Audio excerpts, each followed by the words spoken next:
Kathleen Mehuron, and we are here with our show, Take Me Back, the interviews. Very important day today. This is the first time we've done a shoot outside. We're thrilled to be at a graveyard that is right across the covered bridge. What's the actual name, Fred? Mill Hill. Mill Hill Cemetery today. And we're going to hear a story that I have not heard yet, but I hear it's very exciting. So, Fred, why don't you start us off? Well, you're setting me up now. Well, there's a lot of good history here in the Valley, and there's a story that I think the folks in the Valley should know about.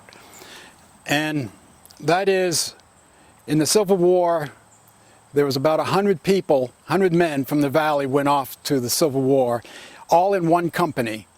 It was called the Floodwood Company because they drilled at the Floodwood Farm, which is up here on the Commons.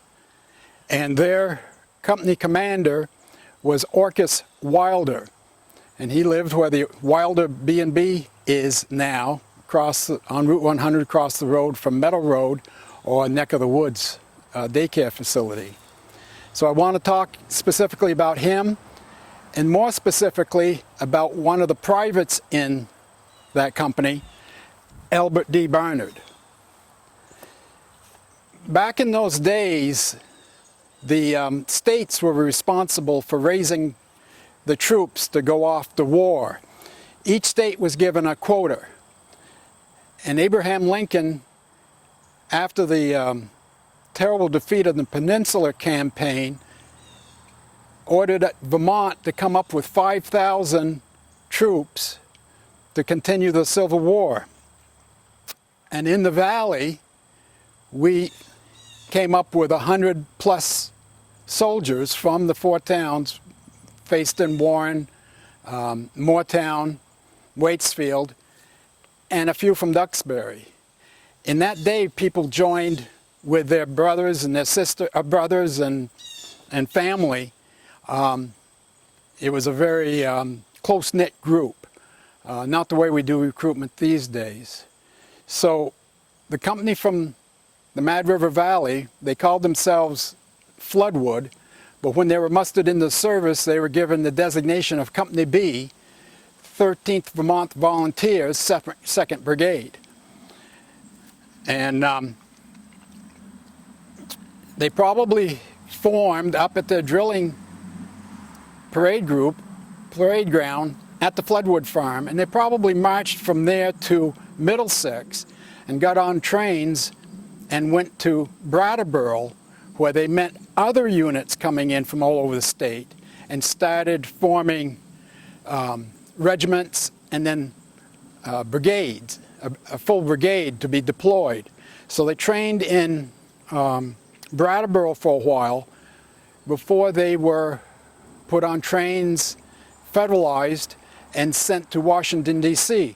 Now this was their enlistment papers were for 9 months. And this 2nd Brigade was at Washington, just south of Washington, D.C., for 9.5 months on picket duty, guard duty, protecting the Capitol with a lot of other troops, because we did not want Washington, D.C. to fall to the Confederacy. Then one day they got orders to form up, force march north to a little unknown town that no one had ever heard of before called Gettysburg. And it was a forced march. It was 140 miles to Gettysburg. They covered it in 7 days, doing 20 miles a day. And even by Roman Legion standards, 20 miles a day was a hard march. And they did this for 7 days. When they first started out, it was muddy, rainy, miserable. They're in wool uniforms, carrying a full rucksack and their rifles. And the mud just seeped through everything in them, their boots, into their socks, and they made their feet raw, and they marched on. Then the weather turned dry, very dry, and the roads just turned into dust, big dust clouds. And we're talking about probably, at Gettysburg, we had about 100,000 men, soldiers on line for Gettysburg. The Confederates had about 75,000. So you got all these men on the road going to Gettysburg, plus their supply trains, horses with wagons, which alone covered almost 50 miles.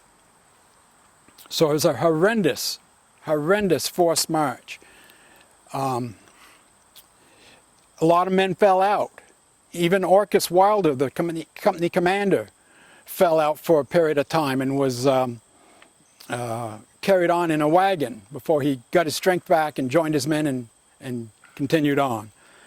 The order was given not to stop, for any reason not to stop.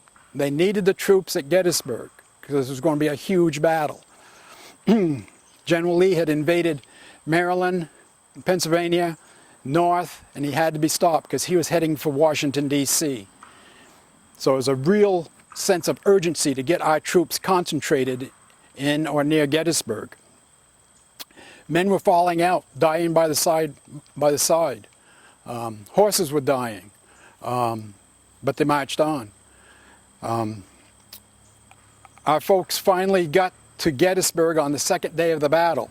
Gettysburg was a three-day battle, July 1, 2, and 3, 1863.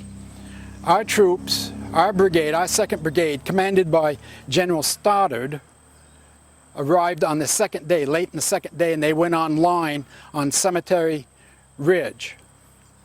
And this was a continuous line of troops, 100,000 troops, on a continuous line for probably a mile and a half, 2 miles, facing the Confederates who were on Seminary Ridge a mile to their west. Second day of battle, there wasn't much happening in the morning. And our troops were, our Vermonters and everybody else was just totally exhausted. A lot of them were sleeping, even though there was gunfire here and there, but no concerted, real action going on. And then sometime in the afternoon, the Confederates opened up with 150 pieces of artillery firing at our lines. And it was so hot, and there was no breeze, and they were using black powder. And this small little valley just filled with gunpowder smoke. And the Confederates couldn't adjust their artillery pieces well. And a lot of the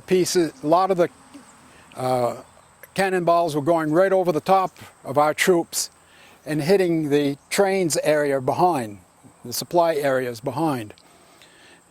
And then later in the day, what's known as Pickett's charge commenced. And Pickett, being a division commander in General Longstreet's corps of the Confederacy, some 15,000 men all of a sudden came out of the woods and formed lines of battle. And the reports were it was a magnificent military sight. They had their flags flying. They had the bayonets were highly polished and was glinting in the sunlight. The officers were out in front with their swords. And a signal was given, and they stepped off. They had a mile to march before they hit our lines. And we didn't know where on our lines the Confederates were going to converge. We knew they were going to converge. And on they came. And when they got about halfway across the field, the Union artillery opened up, tore huge gaps in in their ranks. But they were filled in from behind, and on they came. And they had to go over rail fences, and as they crawled up over railed fences, about that time they were in range of our lines, and the soldiers were given orders to start firing. And more Confederates died, and on they came. And they were getting close to our lines and in concentration great numbers of them. And they were advancing across the field obliquely. They'd be going one direction, giving a command, oblique, and then oblique again, to confuse us as to where they were going to concentrate their final push. Their final push was going to be on a cluster of trees in an angle in eye lines, known as the angle. And as they approached, still, even though they'd lost a lot, still with plenty of firepower, plenty of manpower there, something happened. When they did one of those obliques, our General Stoddard realized that something very rare had just happened. Our troops, our Vermont troops, couldn't fire because they were going to fire right into our own troops. So they were not able to fire. They could only look. But when the Confederates did that oblique turn, all of a sudden their whole flank was opened up to us, and the Vermonters were the ones that were there. So our General Stoddard, 2nd Brigade Commander, gave the order, against orders, to do a wheeling action, a huge wheeling action, and pivot the 13th and 16th Vermont Volunteers into the flanks of the Confederates. And they could shoot straight down those ranks of Confederates that were concentrated now. Our company out of the, like I told you, out of Vermont, out of the Mad River Valley, was Company B. So we were second in line. But a drunken orderly gave Company A erroneous orders to fall back. So Company A fell back and left our Mad River Valley company of soldiers at the very point of the spear at the heart of the Confederacy. And we fired, and we fired, and we broke Pickett's charge. And after the battle, the Confederates that were taken prisoners said that we, the Confederates, could have taken that line, had it not been for that withering fire that they got from their right flank, which was the fire from the 13th and 16th Regiments of the Vermont Volunteers. And our men from the Mad River Valley was right there. This was the turning point in the Civil War. Never again would the Confederacy seek the initiative, go on the offensive. From Gettysburg on out, they were always on the defense. They lost so many men that day. The Battle of Gettysburg, there was something like almost between 50 and 55,000 casualties in 3 days of battle. Killed, wounded, missing in action from both sides. It wasn't the bloodiest battle of the Civil War, the bloodiest day of the Civil War, but it might have been the bloodiest battle of the Civil War because it was a 3-day battle. On the march up through, let me digress just a little bit. On the march up through, they were given orders to march and not to stop. One of the lieutenants gathered up canteens from some of his men and went down to a spring and filled them up and brought them back to the troops that were still marching. And a staff officer from the regiment saw this and saw that that was against the orders and demanded his sword and told him that he would be court-martialed after this event for breaking orders. So Lieutenant Brown gave him his sword, but he continued on doing his duties as a lieutenant. And one of his friends realized that he needed something to lead troops with. So he pulled a hatchet out of his haversack and gave it to him. So Lieutenant Brown led his troops all through the battle holding on to a hatchet until one of the Confederates officers surrendered, became a prisoner of war. Lieutenant Brown demanded his sword and strapped it on and got a sword back. If you go down to Gettysburg now and drive on Cemetery Ridge, you'll see two big statues.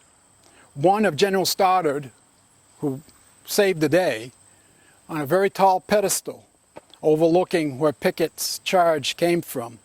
And beside him, a smaller statue of Lieutenant Brown holding a sword. But if you look at his feet is a hatchet.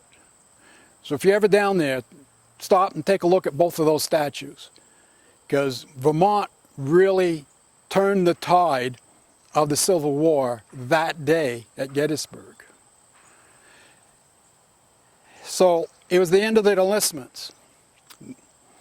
So they were mustered out and they got on trains. Vermonters got on trains to Baltimore, then New York. And in New York, they were held up for a brief period of time to put down the draft riots that were going on in New York City at the time. And then the trains came back to Vermont, and the men went back to their families. A lot of people died afterwards, and one of the people that died afterwards was Albert D. Barnard. He was 21 years old, a young man. He lived where George Carpenter has his farm now. That used to be the Sam Barnard farm. And he's buried here with this inscription: "We have laid thee on our country's altar." Young man, because of the tremendous forced march, the fatigue of the battle and everything, died within a week of coming back here to Waitsfield. And because of this, succeeding generations of Barnards have named their sons Albert D.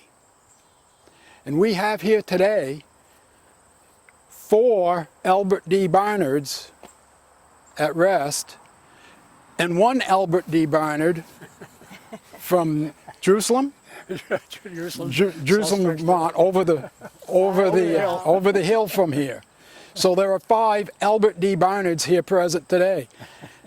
And Albert, would you tell us about who these other? Sure, I can do that. Yeah, okay. I actually get over here skiing in the winter quite a bit at Sugarbush, but I'll take you over here to the stones and I can explain who some of these people are.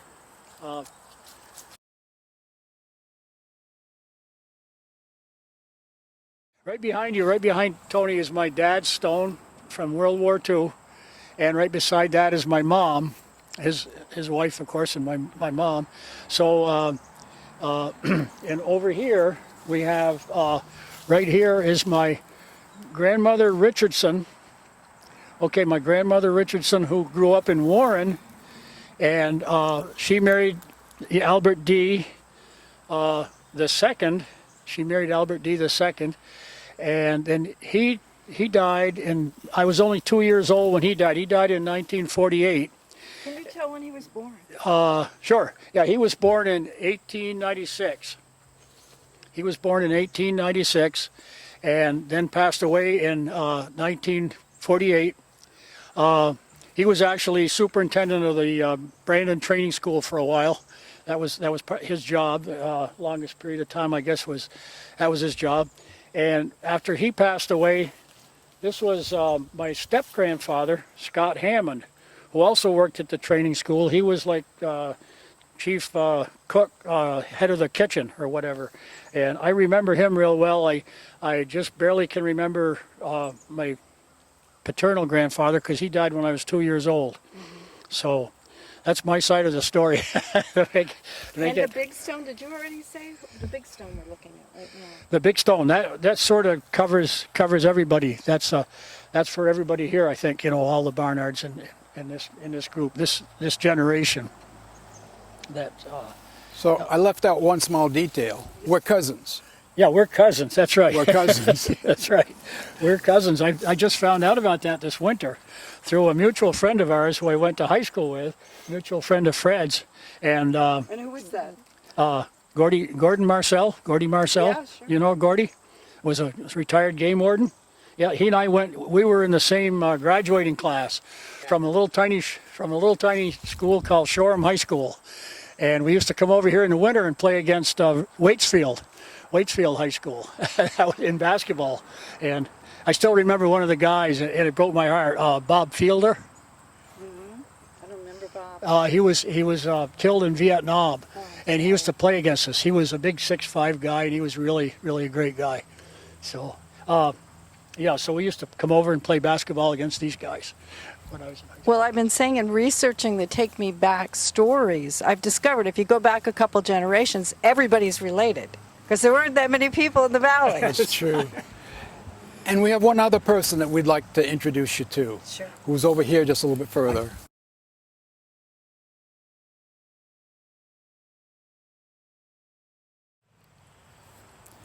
So here's the stone of Captain Orcus Wilder, the company commander from Company B, 13th Vermont Volunteers. And on his headstone, it reads, served in Civil War as captain of Company B, 13th Vermont Volunteers, which was the left company that turned on Pickett's flank at Gettysburg, July 3rd, 1863. So, one, Vermont has a lot to be proud of that we turned that charge at Gettysburg and turned the tide for the Confederacy. And those of us from the Mad River Valley have something doubly to be proud of, that we were there at the point of the spear at the heart of Confederacy that won the day. And in my house, there's always been this sword hanging up. And I don't truly know the full provenance of this sword, but I've been told that it was at Gettysburg. And I don't know which one of my relatives that was at Gettysburg had it, or if they did. I wished I knew the provenance, but I don't. But this has been in my house hanging up all these years, and this is the first day it's ever been outside my house since I don't know when. I mean, decades. 100 years maybe. What does that mean to you, Fred? I can tell you're emotional and every right to be, but just describe it for us. Yeah, it chokes me up to think that, one, our Vermonters did what they did, that this small valley, this hill valley in Vermont, played such a pivotal role in the Civil War, and that I want this story to be propagated so more people know what this little town contributed, this little valley, I should say, contributed to the Civil War. It's something I'm very proud of, and I think all citizens of the Mad River Valley should be very proud of. I'm thinking about the families left behind because the soldiers went off and so bravely and fought so hard, but they left the women and the children to do all their chores. They had to keep going. The farm had to be kept on. Yeah. Yeah. No, a lot. And when people deploy these days, the ones left behind pay a heavy burden. That's an excellent point. We just happen to have a young couple who's in our life who are both in the military, and I don't think people realize the sacrifice they make. Yep. Yep. Yeah. So anyway, Orcus, he's Denny and my uncle. Does Go that back not a little surprise bit, you're all related. you? Yeah. I just found out today. Yeah. He's our uncle. We just had Alice Evans on the show. Yeah. And, talking about her book, which is about to launch shortly. Yeah. And she only focused on Waitsfield soldiers of the Civil War. Mm-hmm. But she was determined to find them, and she has spent years traveling to find them, the ones that did not make it home. Okay. So that'll be interesting. But I'm wondering, did you speak to her as she wrote that book? Years ago, I spoke briefly with her. Yeah. But no, I haven't collaborated with Well, her. I'll make sure she sees this episode because she'll be very interested, I'm sure. My dad spent a lot of time growing up over here, and of course he was related to the Tuckers, the Tucker family, by marriage after one of the Alberts died, and he was connected with, I don't know if everybody knows Clarence Tucker, and his father, A.B. Tucker. So we used to come over and we called him Uncle Clarence, and Aunt Charlotte was our uncle. So and he filled in for one of the other Barnards who passed away at relatively early age. Yeah, actually that was my grandfather that passed away, I think. No, it was one before him, and he passed away, right? Because the other one was a Richardson and Scott Hammond. But You're bringing up the name Tucker, and I only moved here in 1986.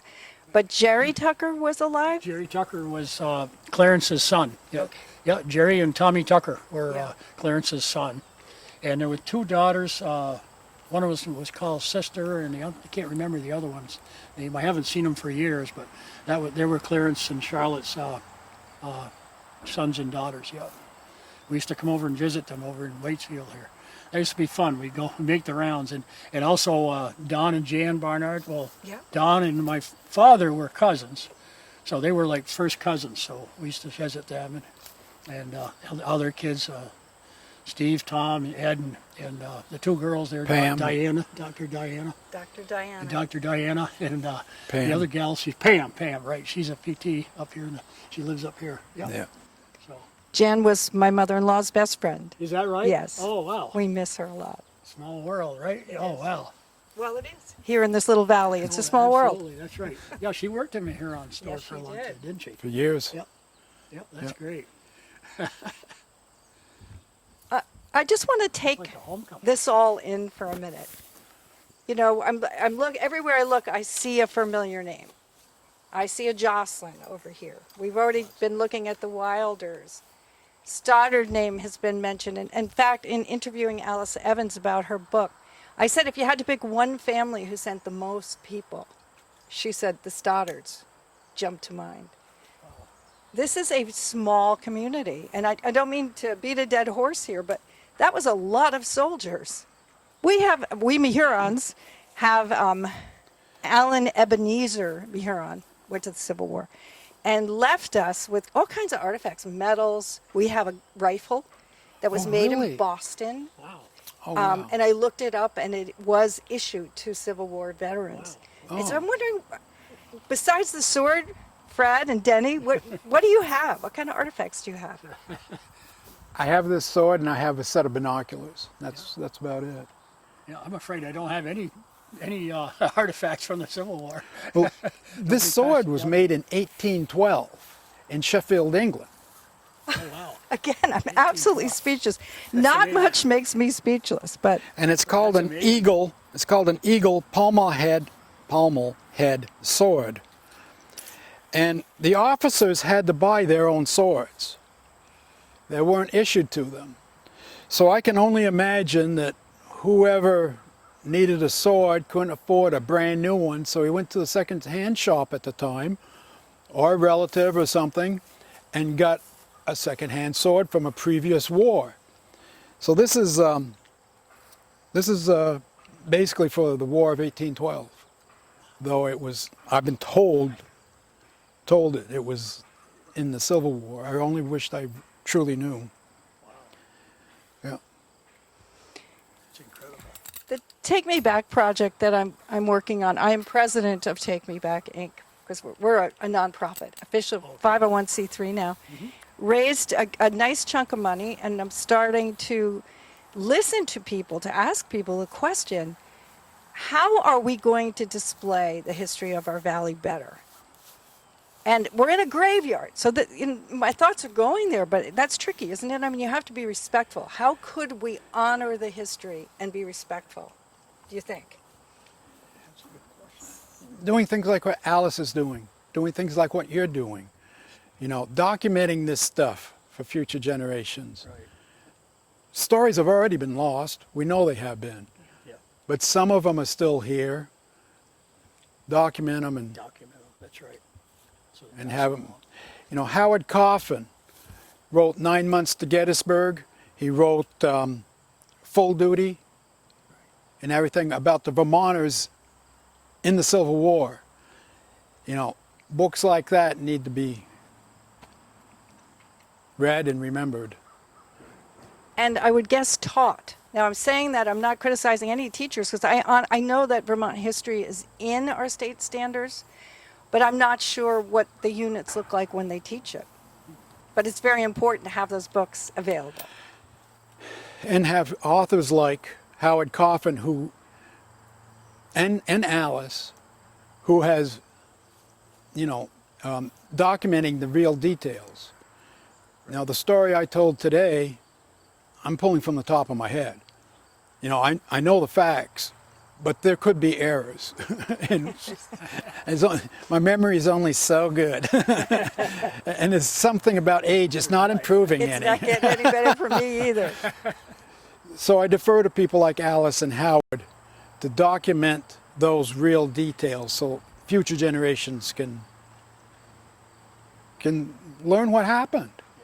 Because if we don't remember our history, we get to do it all over again. And it hurt enough the first time around. Let's not do it twice. Right. That's right. That's a very good point. That's why we study history, so we don't make the same mistakes again. Make the same mistakes, right? Yeah, I intend to buy several copies of Alice's book because there is a Mehuron in it, and my boys will want to have that moving forward. Absolutely. Yeah. That's wonderful. Yeah. Yeah. Do you have a copy of the history of Waitsfield? I do. Good. I do. That was like the first thing that I had to get my hands on. Yep.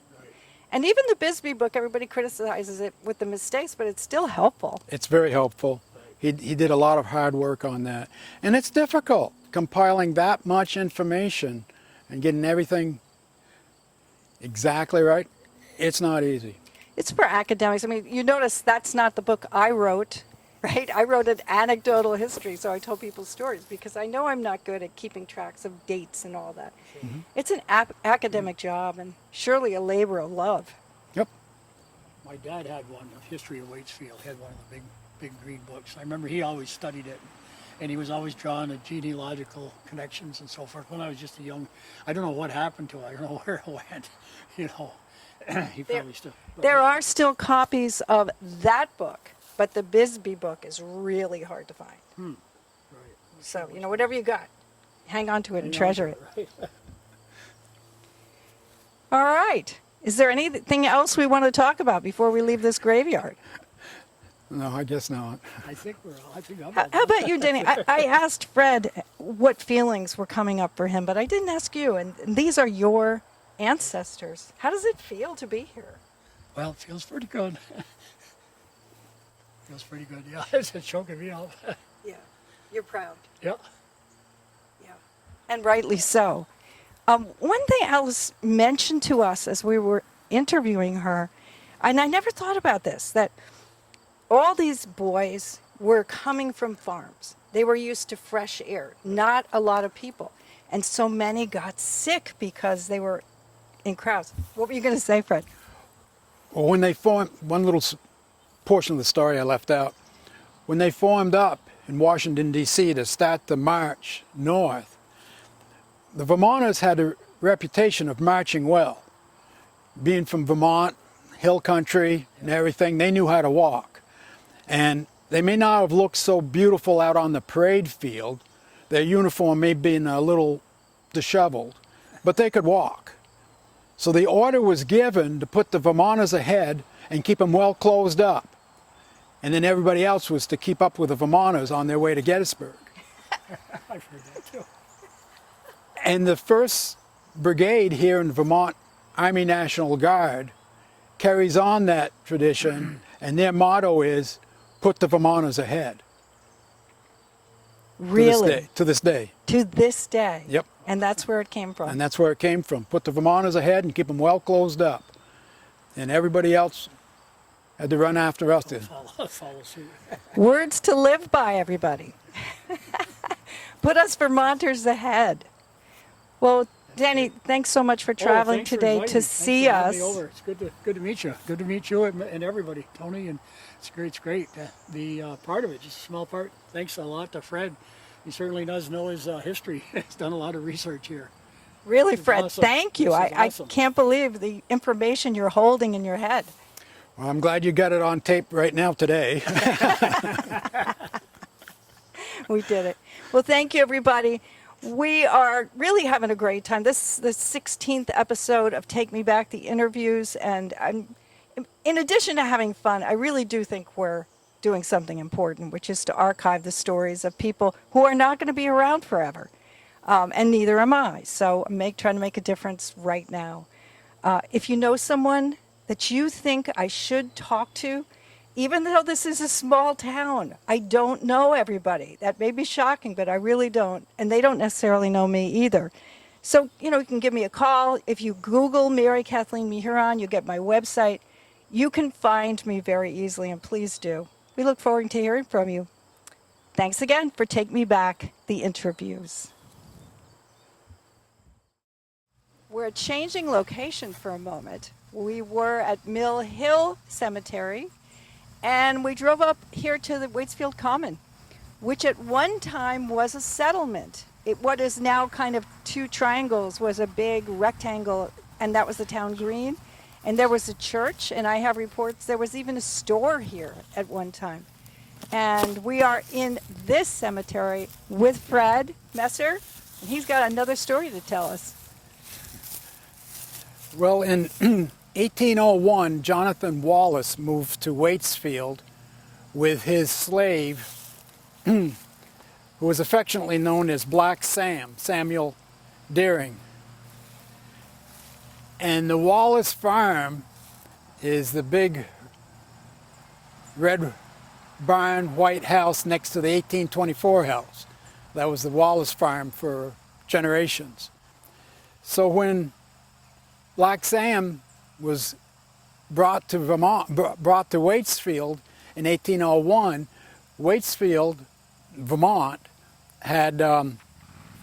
was under the Constitution that was drafted in Windsor, Vermont in 1777, outlawing slavery.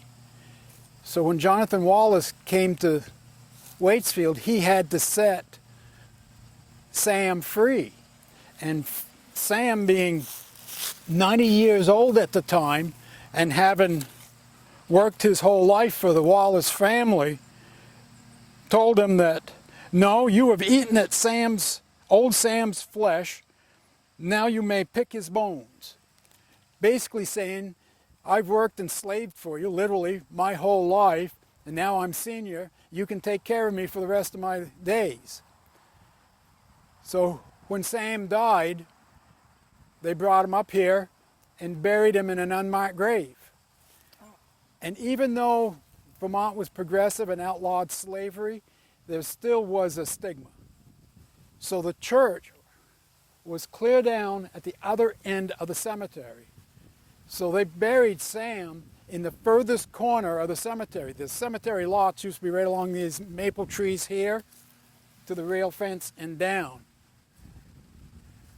So they buried him in the very furthest corner of the cemetery, away from the church and away from everybody else. And many years later, people in Waitsfield thought that Sam, before it was forgotten, ought to have a headstone. So they pooled their money and put this headstone in so that we all would remember Black Sam today. That is such a powerful story. And I'm wondering, Tony, can you pan over to this little... I can't, my imagination's growing wild. I'm just wondering what that little marker would have meant. I don't know. And we don't know. But it must be, another being who also was ostracized, right? Could be. Could be. Yeah, there's still not, if you're looking around, there's still not many stones near Black Sam. No. Samuel Deering. Yeah. I'm glad they marked you.